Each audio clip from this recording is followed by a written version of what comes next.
श्री चैतन्य प्रभु वंदे नित्यानंद सहोदितं श्रीनंदनंदनं वंदे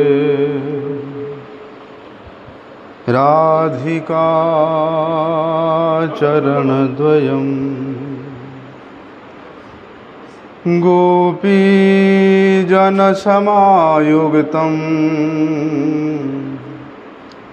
वृन्दावनमनोहरम् वाञ्छाकल्पतरुर्भ्यश्च कृपा सिन्धुभ्यैव च पतितानां पावनेभ्यो वैष्णवेभ्यो नमो नमः। नमो महावदन्याय कृष्ण प्रेम प्रदायते कृष्णाय कृष्ण चैतन्य नामिने गौरत्विषे नमः। नमस्ते तुहलग्राम नमस्ते मुसलायुध नमस्ते रेवतीकांत नमस्ते भक्तवत्सल नमस्ते बलिनाम श्रेष्ठ नमस्ते धरणीधर प्रलंबारि नमस्ते तो त्राहि मां कृष्ण पूर्वज भुजे सव्य वेणुं शिरसि शिखिपिच्छं कटितटे धूकुलं नेत्रान्ते सहचरी कटाक्षं च विदधते सदा श्रीमद्वृन्दावनवसति लीला परिचयो जगन्नाथ स्वामी नयन पथगामी भवतु मे। हे कृष्ण करुणा सिंधु दीनबंधु जगतपते गोपेश गोपिकाकांत राधाकांत नमोस्तुते। तप्त कांचन गौरांगी राधे वृंदावनेश्वरी वृषभानुसुते देवी प्रणमामि हरिप्रिये। वन्दे नन्दव्रजस्त्रीणां पादरेणुमवीक्ष्णसः यासां हरिर्कथोद्गीतं पुनाति भुवनत्रयम्। नारायणं नमस्कृत्यं नरं चैव नरोत्तमं देवपाद परमः चरण कमल में साष्टांग दंडवत प्रणाम करते हुए उनकी हेतु की कृपा प्रार्थना करता हूँ। हम लोग श्री भागवत रस माधुर्य के अंतर्गत परसों दिन श्रवण किया था कि भगवान श्री कृष्ण चंद्र का द्वारिका में प्रवेश हो रहा है और सभी द्वारिकावासी जो कि भगवान के दर्शन से अपने आप को अनाथ स्वरूप अनुभव कर रहे थे, जैसे ही भगवान के पांचजन्य शंख के शब्द को सुनते हैं, सबके हृदय में हिल्लोरें मारने लगता है और सभी द्वारिकावासी भगवान के दर्शन करने की अभिलाषा लेकर के उस पथ की ओर धावित हो रहा है जिधर से पूर्व प्रवेश का मुख्य मार्ग है। क्या स्तुति कर रहे हैं वे द्वारिकावासी कि भगवान आपके अदर्शन से हम सब अनाथ हो गए थे, लेकिन आज आपका दर्शन प्राप्त करके मानो ऐसा लग रहा है जैसे कि हमारा खोआ हुआ बहुमूल्य मणि हमको स्वतः प्राप्त हो गया है। कि अहो सनाथा भवता स्म यद्वयम् त्रिपिष्टपानापनम दूरदर्शनम प्रेमस्वित स्निग्ध निरीक्षणाननम पश्येम रूपम तव सर्वसौभगम। देखिए, भगवान का दर्शन परम मंगलमय है। यद्यपि इस जड़ चक्षु के द्वारा भगवान का दर्शन संभव नहीं है, फिर भी जिन रसिक जनों ने, जिन भावुक जनों ने इन स्वचक्षु से भगवान का दर्शन किया, वे सभी रसिक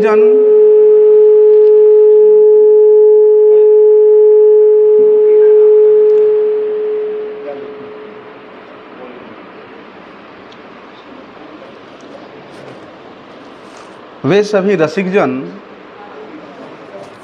जब भगवान के गुणगान करते हैं, भगवान के महिमा का चित्रण करते हैं, भगवान के रूप का वर्णन करते हैं, तो ऐसे रसिक भक्तों के श्रीमुख से कानों के द्वारा श्रवण करके भगवान का साक्षात्कार होता है।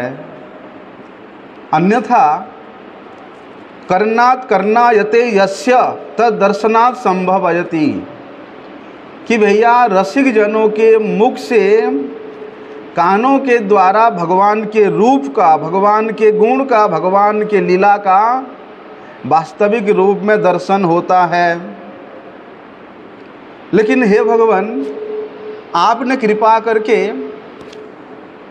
हमको सनाथ करते हुए आप इस द्वारिकापुरी में प्रवेश कर रहे हैं, और जो दर्शन बोलते हैं कि त्रिपिष्टपानापनम दूरदर्शनम, स्वर्ग के देवताओं के लिए, इंद्र चंद्र ब्रह्मा वरुण इत्यादि प्रमुख देवताओं के लिए जिनका दर्शन कभी संभव नहीं है, अर्थात परम दुर्लभ है, बोलते वे भगवान आज स्वतः हमारे प्रति कृपा परवश होकर के हमें दर्शन प्रदान कर रहे हैं। क्या बोल रहे हैं द्वारिकापुरवासी? हे भगवान, जब आप अपने बंधु बांधवों से मिलने के लिए हस्तिनापुर में चले जाते हैं, तो इतने क्षण जितना समय आप हस्तिनापुर में रहते हैं या मथुरा चले जाते हैं, प्रभु आपके विरह में, आपके अदर्शन से हम सभी द्वारिकावासी मर्माहत हो जाती। नष्ट तवाच्युतः, उसी प्रकार हे भगवान, आपके अदर्शन से, आपके विरह से हमारा भी वैसे ही दशा हो जाती है। अर्थात चक्षु होते हुए भी हमें कुछ नहीं दिखाई देता है, क्योंकि भगवान इन चक्षुओं का ऐसा अभ्यास बन गया है, इन इंद्रियों का ऐसा स्वभाव बन गया है कि आपके विषय में, अर्थात आपके दर्शन में, आपके कार्य में, आपके सेवा में लिप्त होने के कारण, स्वाभाविक रूप से उसमें स्वभाव संपन्न होने के कारण आपके बिना और इन चक्षु से कुछ भी देखने का हमारा इच्छा नहीं होता है। इस प्रकार बोलते हैं लेकिन फिर भी आप इतने दिनों बाद प्रवास से अर्थात हस्तिनापुर से यहाँ पधारे हैं, इसलिए संभव है कि इन आँखों को परितृप्त करते हुए, कैसे, आपके श्री सौंदर्य का दर्शन करते हुए, इन आँखों को परितृप्त करते हुए अब शायद हम जीवन धारण कर सकती है। इस प्रकार भगवान भक्त वत्सल श्री कृष्ण द्वारिकावासी प्रजाओं के प्रति अत्यंत कृपा परवश होकर के और उनके ऐसी भावनाओं को देख करके अत्यंत हर्ष और उल्लास के साथ भगवान उनके एक एक शब्द को श्रवण कर रहे हैं। और श्रवण करते करते उन पूर्ववासियों के प्रति भगवान कृपा दृष्टि वर्षण कर रहे हैं। और ऐसे कृपा दृष्टि वर्षण करते हुए वे द्वारिकापुरी में प्रवेश हो रहा है।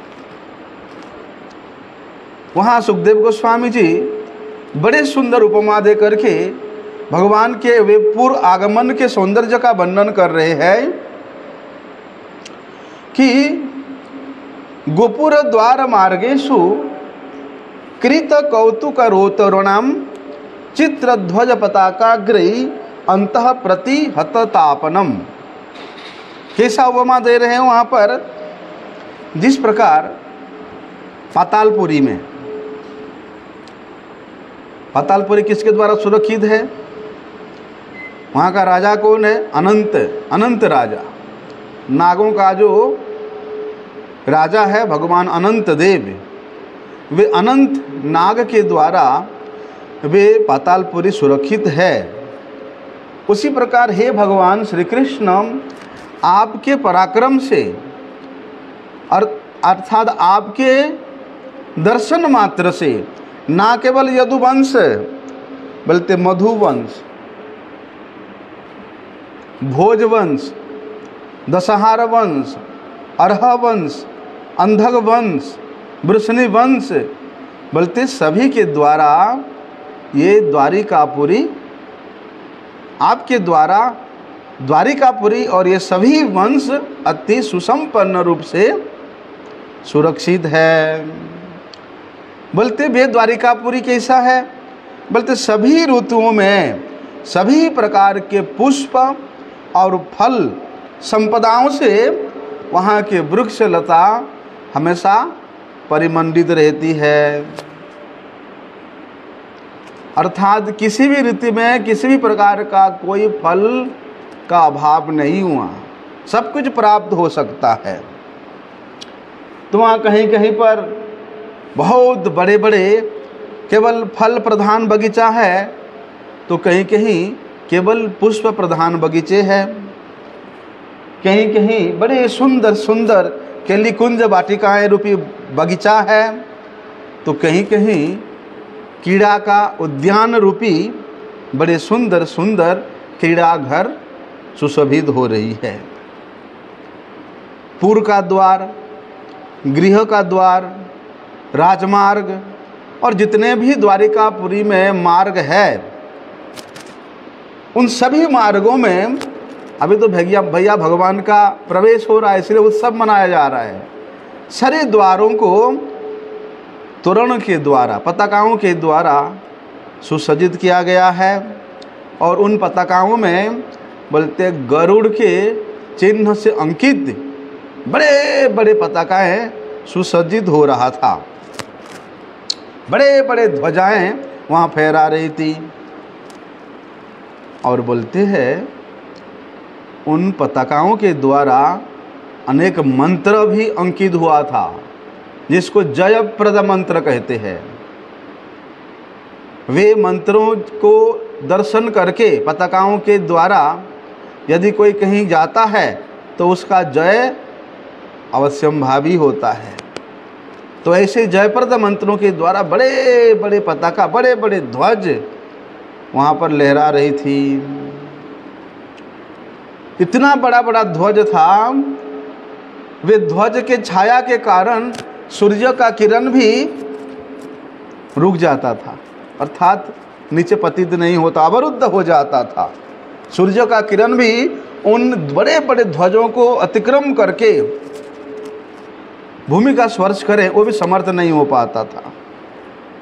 इसलिए द्वारिका के राजपथ में चाहों और छाया ही था, और वहाँ एक भी धूलि नहीं था। धूलि से परिपूर्ण रूप से भी साफ सुथरा था। छोटे छोटे जो पथ है, गलियाँ है, बाजार है, चौक है, आंगन है, सभी को द्वारिका वासियों ने झाड़ करके, बुहार करके, सुगंधित जल से सिंचन किया था। अब भगवान का स्वागत हो रहा है भैया। भगवान के स्वागत के लिए तो फल फूल और जो अरवा चावल है, मंगल सूचक जितने भी पंचशस्य है, उसका अंकुर बनाया हुआ है और जगह जगह पर बिखारा जा रहा है। और प्रत्येक घर के द्वार में बोलते दही, चावल, फल, ईख और जल से भरा हुआ कलश प्रत्येक घर के द्वार में सुशोभित हो रहा है। तो इस प्रकार भगवान का वहाँ प्रवेश हो रहा है। बड़े धूमधाम से पूर्ववासियों ने धूप दीप आदि विविध प्रकार के पूजा के द्रव्यों के साथ भगवान का आरती करने के लिए सब तैयार है, सब प्रस्तुत है। भाई भले क्यों नहीं होगा, हैं? अपने प्रेष्ठ निशम्य प्रेष्ठ मायांतम वसुदेव महामना, अपने प्राण प्रिय भगवान श्री कृष्ण लौट रहे हैं। ये शुभ संवाद प्राप्त करके महात्मा वसुदेव, अक्रूर, उग्रसेन, बलदेव जी, प्रद्युम्न, चारुदेशन, जितने बड़े महान महान वीर थे, सभी ने अत्यधिक आनंद के कारण अपना जो जो कार्य करते थे, अर्थात अपना प्रिय कार्य भी छोड़ दिया। सोना, बैठना, भोजन करना, सब कुछ छोड़ दिया और वे सभी भगवान के स्वागत के लिए उस राजमार्ग की ओर प्रस्थान कर रहे हैं। बोलते भगवान श्री कृष्ण द्वारिकापुरी में प्रवेश कर रहे हैं। भगवान श्री कृष्ण के आगमन हो रहा है और इसी हर्ष में वहाँ तो भैया आनंद की लहरें दौड़ रही है, हर्ष की लहरें दौड़ रही है। सभी लोग बड़म आदर से, अत्यधिक आदर से जुग दो करके भगवान के साथ प्रणय के कारण, प्रीति के कारण वे संभ्रम युक्त होकर के भगवान का दर्शन करने के लिए, स्वागत करने के लिए सभी तैयार हैं। अभी भैया मंगल शकुन के लिए जो राजहाथी है, उस राजहाथी को सुंदर रूप से सजावट करके हैं, हाथों में पुष्प की माला और जो जितने भी मांगलिक सामग्रियां हैं, वो सबको ब्राह्मणों ने लेकर के भगवान श्री कृष्ण के आगमन के लिए रथ पे सवार होकर के जा रहे हैं। शंख बज रहा है, तुरही बज रहा है, बड़े मंगल ध्वनियों के साथ ब्राह्मणों ने भी अपने वेद की मंत्र जो शस्त्रजन पाठ करके भगवान श्री कृष्ण की आगमन की व्यवस्था बड़े सुंदर रूप से हो रहा है।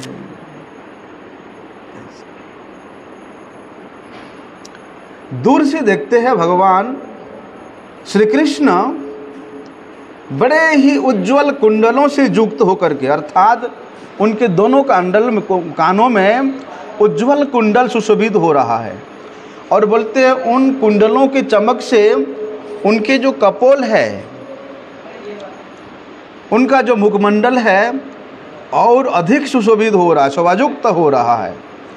ऐसा शोभा को देखने के कारण, ऐसे शोभा के प्रति लालायित होकर के, ऐसी भगवान का दर्शन करने के प्रति लालायित होकर के ना केवल पूर्ववासियाँ, ना केवल पुरुष स्त्रियाँ, बोलते हैं जो नर्तकी वरांगनाएँ थी, वे भी दर्शन के कौतूहल से आनंदित होकर के पालकियों पर सवार होकर के भगवान के आगमन में वे भी सम्मिलित होने के लिए चल पड़ी है।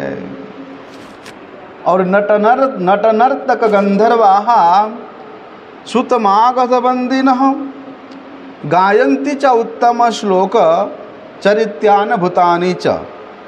देखो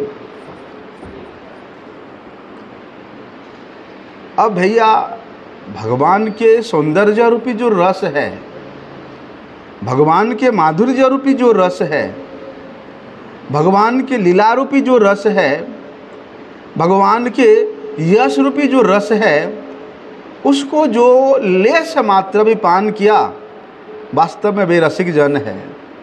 और वे रस के अभिनय में इतने चतुर होते हैं कि वे रस के भगवान के रस के द्वारा अत्यंत चातुर्य से युक्त होकर के भगवान को प्रसन्न करने का प्रयास करते हैं। कैसे? कोई सेवा के द्वारा, कोई भाव के द्वारा, कोई नृत्य कीर्तन के द्वारा, कोई राग रागिनियों से युक्त संगीत के द्वारा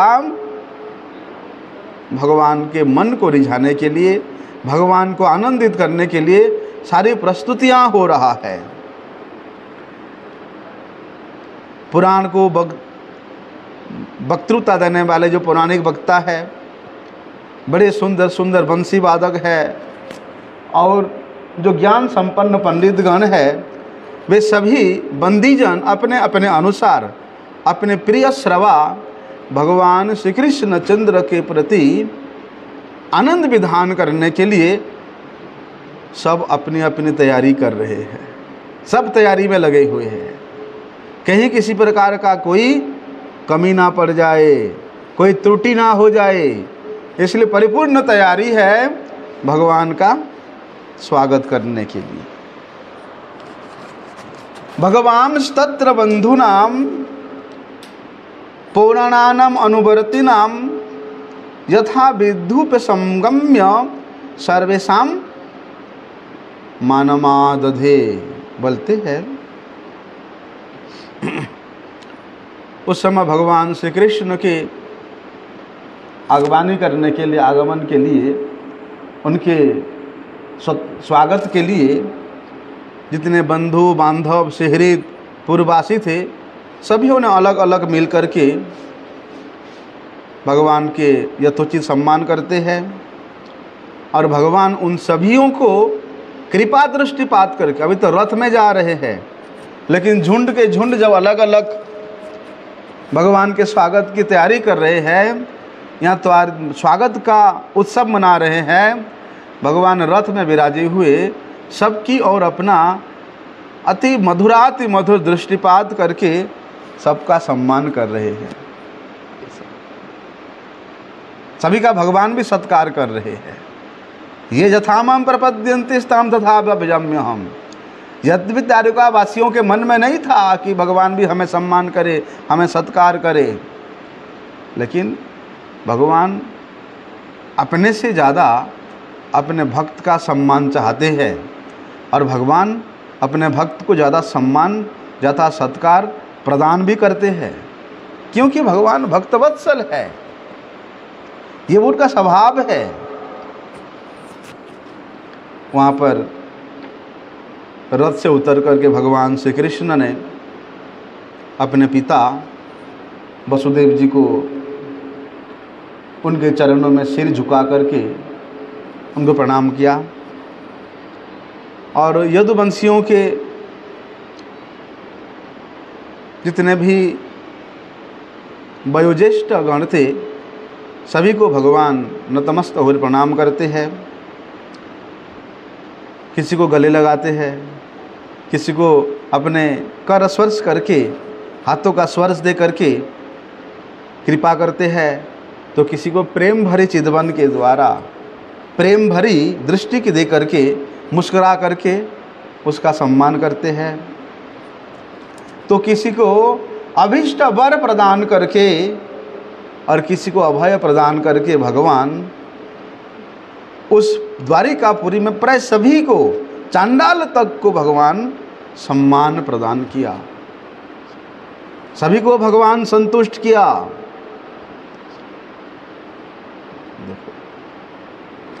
इसलिए स्वयं च गुरुर्भि विप्रेहि सदारहि स्थविरैरपि आशीर्वियुज्यमानो अन्यैर बंदिर्भिश्चाविशत पुरीम। इन सब वयोज्येष्ठ वृषनिवंशियों से मिलने के उपरांत सभी पूर्ववासियों के प्रति कृपा रूपी सम्मान प्रदान करने के उपरांत भगवान श्री कृष्ण स्वयं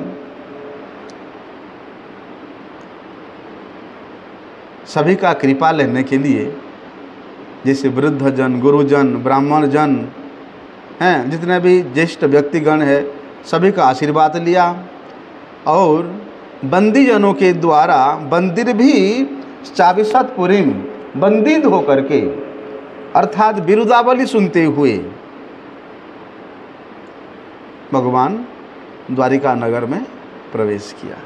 राजा मार्गम गते कृष्ण द्वारकाय कुलस्त्रियः हम्यान्यारुहुर्विप्रेर सदिक तद इक्षण महोत्सवाः। शुद्ध गोस्वामी वहाँ शौनकादि ऋषियों कह रहे कि हे ब्राह्मणों, देखो जिस समय भगवान राजमार्ग से द्वारिका में प्रवेश कर रहे हैं, उस समय भगवान का एक छठा दर्शन करने के लिए आनंद से मदवाली होकर उस द्वारिका के जो वासिनी हैं, कुल महिलाएं हैं, वे अपने अपनी भवनों के अटारियों पर चढ़ जाती है।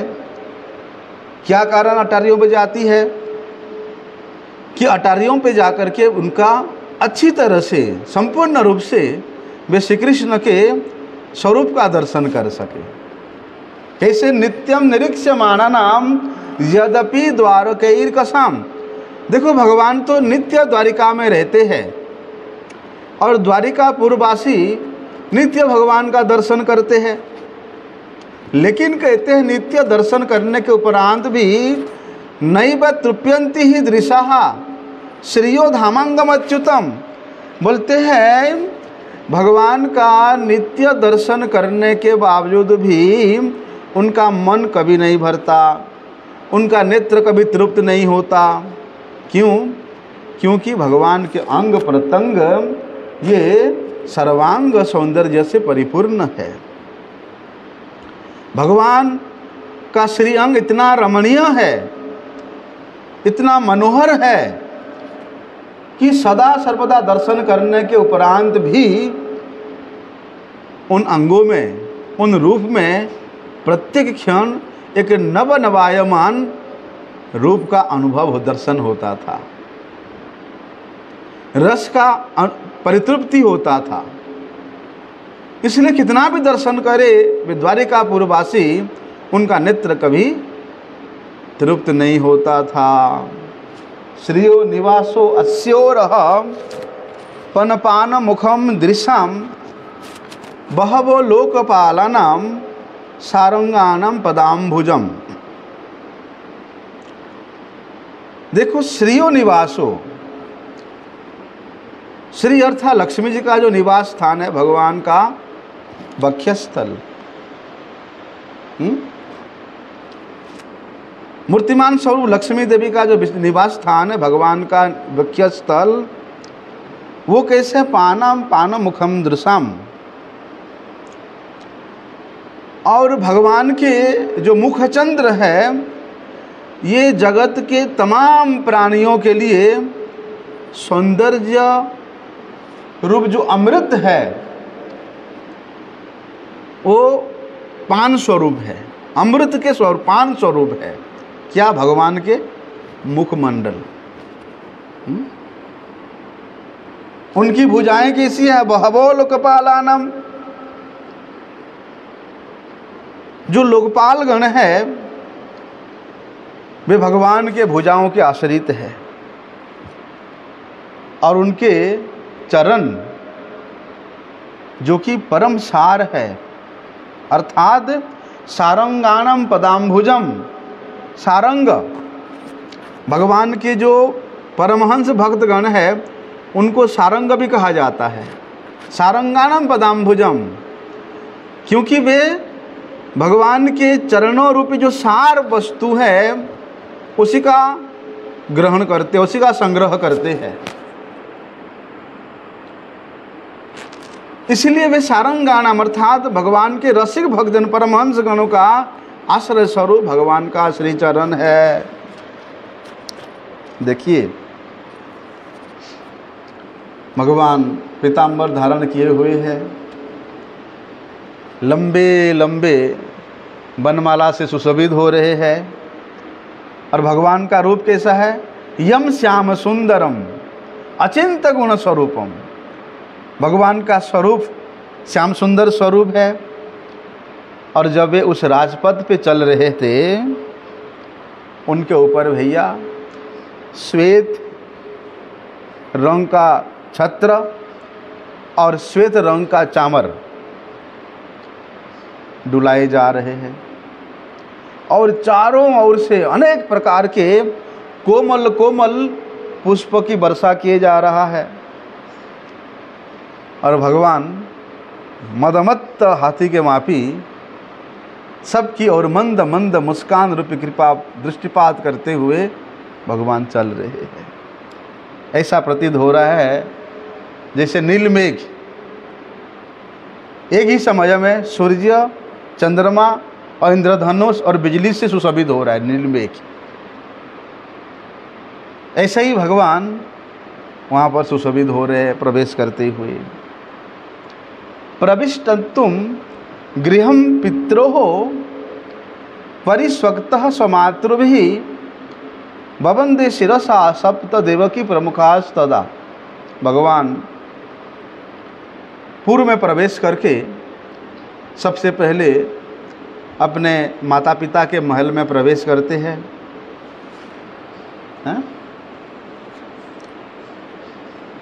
और माता तुल्य वसुदेव जी के जितने भी पत्नियां हैं,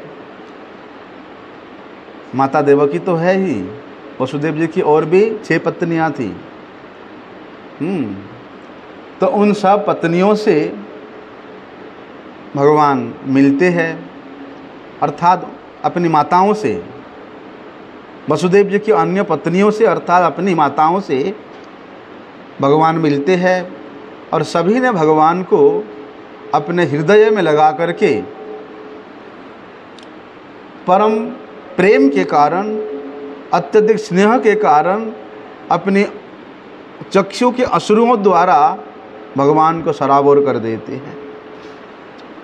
भगवान श्री कृष्ण ने देवकी इत्यादि जो 7 माताएं थी, सभी को सिर झुका करके वहाँ प्रणाम करते हैं। भगवान चाहे यौवन अवस्था में, किशोरावस्था में क्यों ना उपनीत हुए, आज भी माता यशोदा, माता देवकी, अन्य जो माताएं हैं, वे भगवान को अपनी गोद में लेकर के बिठाती है और बड़े लाड़ प्यार करती है। और इतना स्नेह है भगवान के प्रति इन माताओं का कि स्वतः ही उनके स्तनों से दुग्ध झरने लगती है। और भगवान माताओं के अंक में विराजमान है, तो उन माताओं के हृदय से आनंद की लहरें उठती है भैया। आनंद से उनके अश्रु छलकने लगती है, और उन आनंदाश्रु रूप धाराओं के द्वारा उन देवकी आदि माताओं ने भगवान का अभिषेक कर देते, अभिषिक्त कर देते हैं। बाद में भगवान माताओं से अनुमति लेकर के, उन माताओं की इतने भी इच्छा थी, कामना थी, उन सबको परिपूर्ति करने के बाद भगवान अपनी अंतःपुर में प्रवेश करते हैं, जो अंतःपुर की सर्वोत्कृष्ट भोग सामग्रियों से परिपूर्ण है। भगवान उस अंतःपुर में प्रवेश किया। वहाँ कौन है? भगवान के जो 16,108 उनके रानियाँ हैं, उन सब का अलग अलग महल है सभी का। कि पत्न्यः पतिम प्रोस्य स्वाहानुपागतम विलोक्य सज्जात मनोमहोत्सवाः उत्तस्थुरारा सहसा सनाशयासन साकम व्रतैर्वृतलोचनाननः, बोलते हैं भगवान एक एक करके 16,108 जो रानियां हैं, उन पृथक पृथक रानियों के महलों में भगवान एक समय में प्रवेश किया। अर्थात 16,108 अपने आप को विस्तार किया और एक समय उन 16,108 रूप में, एक ही रूप में भगवान वहाँ पर उन रानियों के महलों में प्रवेश किया। रानियों ने अपने प्राणनाथ को दूर से आते देख करके उन रानियों के हृदय तो भैया परमानंद में पूर्ण हो गया था। उनका मुख से कोई शब्द निकलने वाला नहीं था, नेत्र लज्जा के कारण झुक गया था और अपने सम्मुख अपने प्रियतम भगवान श्री कृष्ण चंद्र को देख करके मानो उनका ऐसी अवस्था हुआ था जैसे प्रसिद्ध भर्तृकाहा, जिसका पति प्रवास में हो, परदेश गया हो और बहुत लंबे समय के बाद वापिस आया हो, जैसा उसका उस समय का स्थिति होता है, उस प्रकार सभी प्रकार के भोग विलास को परित्याग करके, विधि नियमों को परित्याग कर, विधि नियमों को परिपूर्ण रूप से पालन करते हुए सभी ने भगवान को अपने अंतर हृदय में आसन प्रदान किया।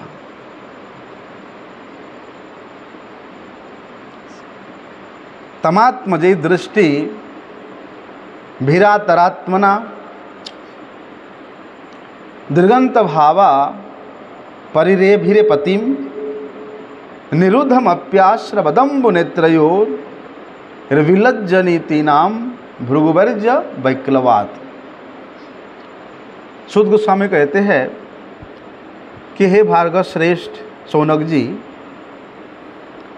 ये जो महिषियाँ हैं, इनका भगवान श्री कृष्ण के प्रति बड़ा ही गंभीर भाव था।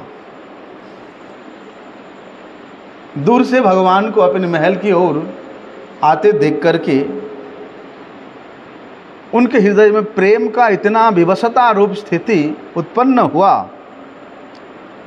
उस विवशता के कारण पहले तो भैया उन्होंने अपने मन ही मन में, फिर नेत्रों के द्वारा अपने समीप आकर के देखते हुए अपने पुत्रों को आगे कर दिया और अपने पुत्रों को भगवान से आलिंगन करा करके स्वयं आलिंगन की सुख अनुभव किया। इतना विह्वलता था उन रानियों की कि भगवान को अपने सम्मुख देकर के कुछ नहीं बोल पा रही है। उनके नेत्रों से आंखों अश्रु बह रहे हैं और संकोच इतना है कि आंसुओं को रोकने का प्रयास तो कर रही है, लेकिन वे रुक नहीं रही है। धैर्य नहीं था उनका, विशेष रूप से वे लज्जित हो रही थी। बोलते उन श्री कृष्ण पत्नियों का श्री कृष्ण के प्रति कैसा विशिष्ट प्रेम है, उस प्रेम विलास का एक छटा यहाँ सुखदेव गोस्वामी वर्णन करते हुए कहते हैं कि यद्यप्यस्व पार्श्वगतो रहोगत तथापि तस्यांघ्रि युगम नवम नवम पदे पदे का विरमेत तत्पदा चलापि यत शरीर न जहाति करहि चित। देखो भगवान श्री कृष्ण एकांत में तो भैया हमेशा अपने पत्नियों के समीप ही रहते थे, फिर भी उनके चरण कमल प्रत्येक क्षण प्रत्येक मुहूर्त बोलते हैं नव नवायमान रूप से जान पड़ते थे। इसलिए वे पाटरानियाँ, वे महिषियाँ अपनी चंचल स्वभाव से युक्त होने के कारण भगवान श्री कृष्ण के श्री चरणों का सुमधुर दर्शन करके एक ही जगह में उनके नेत्र नहीं टिक रही है। जिस प्रकार लक्ष्मी देवी, लक्ष्मी तो स्वभाव से चंचल युक्ता है, हैं? जो लक्ष्मी देवी स्वभाव से चंचल युक्ता होने के बावजूद भी एक क्षण के लिए भी भगवान के चरण कमलों से उनका हाथ नहीं हटती, उनका ध्यान नहीं हटती, वे नहीं छोड़ पाती, फिर भी अन्य स्त्रियों की बात क्या कहें, हैं? जिन्होंने इस चरण जुगल की सेवा प्राप्त किया, वे ही जानती है कि भगवान के चरणों में कितने नवनवायमान रस के प्रादुर्भाव होती है, अनुभव होती है।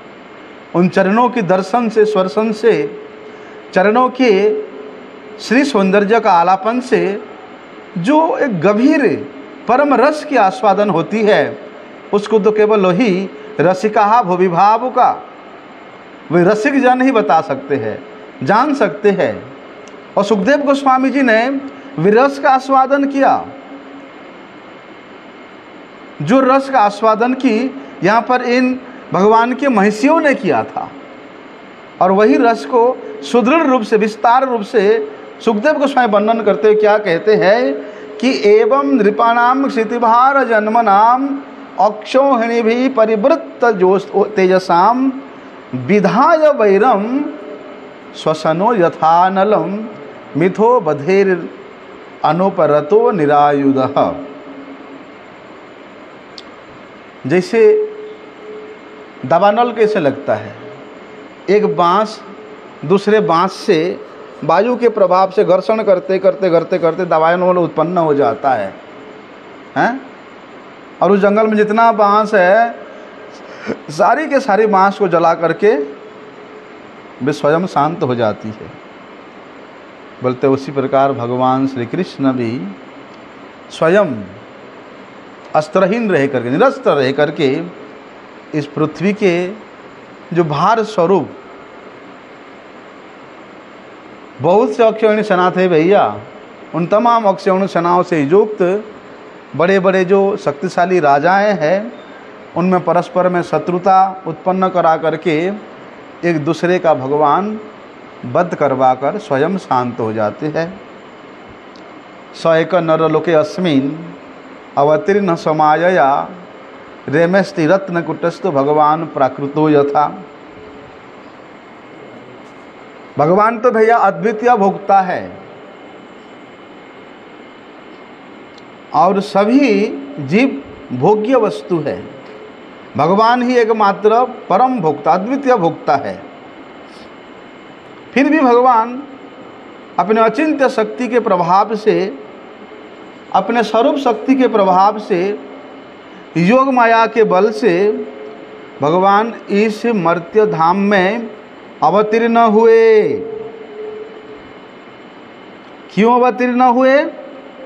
परित्राणाय साधूनाम विनाशाय च दुष्कृतम, कि धर्म का संस्थापन करने के लिए, पृथ्वी देवी के भार का हरण करने के लिए, अपने प्रिय भक्त जनों की रक्षा करने के लिए, और दुष्ट जनों का संहार करने के लिए। लेकिन वे भगवान निरस्त्र रह करके ये सब कार्य किया। कैसे? योग माया के बल से।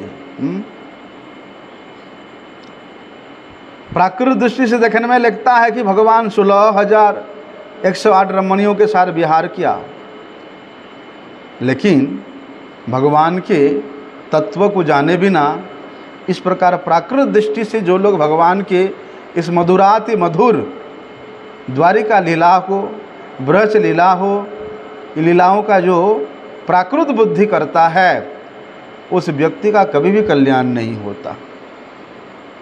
अरे देखो ना, स्वयं कामदेव जी, जो कामदेव की भगवान शिव जी के तृतीय नेत्रों के द्वारा विनष्ट हो गए थे, वे कामदेव जी भगवान को अपने बस में करने के लिए आए थे। लेकिन क्या दिनेश, क्या महेश, सभी भगवान के रूप में मोहित हो जाने वाले, क्या कामदेव भगवान को जय कर सकते थे? हैं? इसलिए इन रमणियों के द्वारा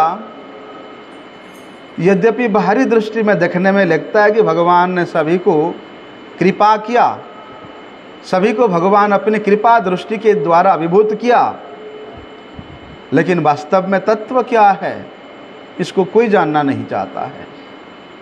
क्या सिद्धांत है इसको कोई नहीं जानना चाहता है। अरे जो भगवान के एक क्षण मात्र से इस अनंत विश्व ब्रह्मांड की सृष्टि होती है, वे भगवान क्या इस प्रकृति के द्वारा, इस ब्रह्मांड के द्वारा सृष्ट कोई वस्तु के द्वारा आकृष्ट हो सकते हैं, उसके वशीभूत हो सकते हैं?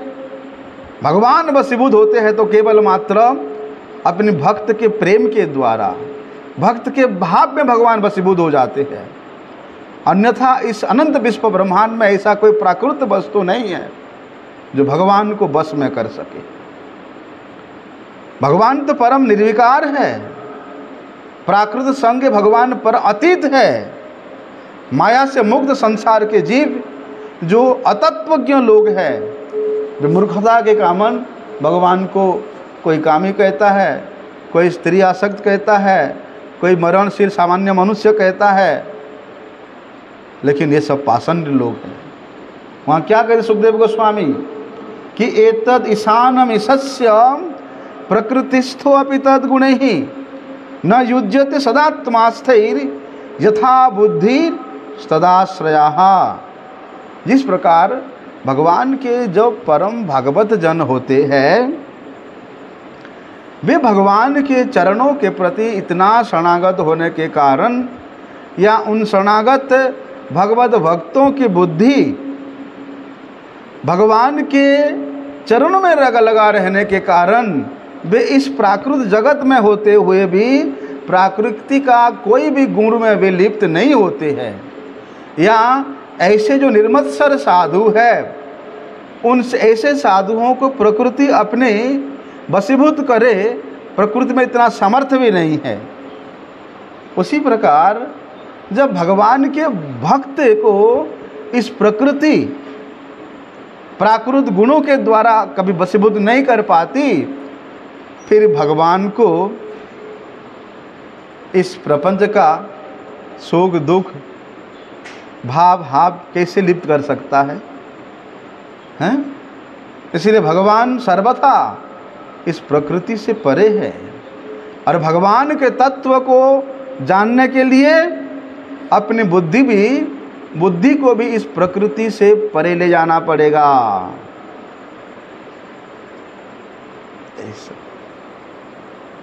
जिस प्रकार अहंकार के कारण यहाँ अहंग बुद्धि से युक्त होकर के कुछ लोग कल्पना के द्वारा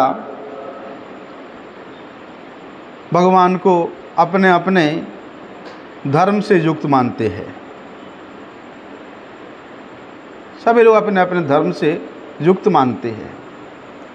उसी प्रकार ये जो अबलाएं हैं, ये जो महिषियाँ हैं, ये भी भगवान के वास्तविक तत्व को नहीं जानती, लेकिन भगवान में अत्यधिक प्रेम होने के कारण भगवान उनके भाव को ग्रहण करते हैं, भगवान उनके सेवा को ग्रहण करते हैं।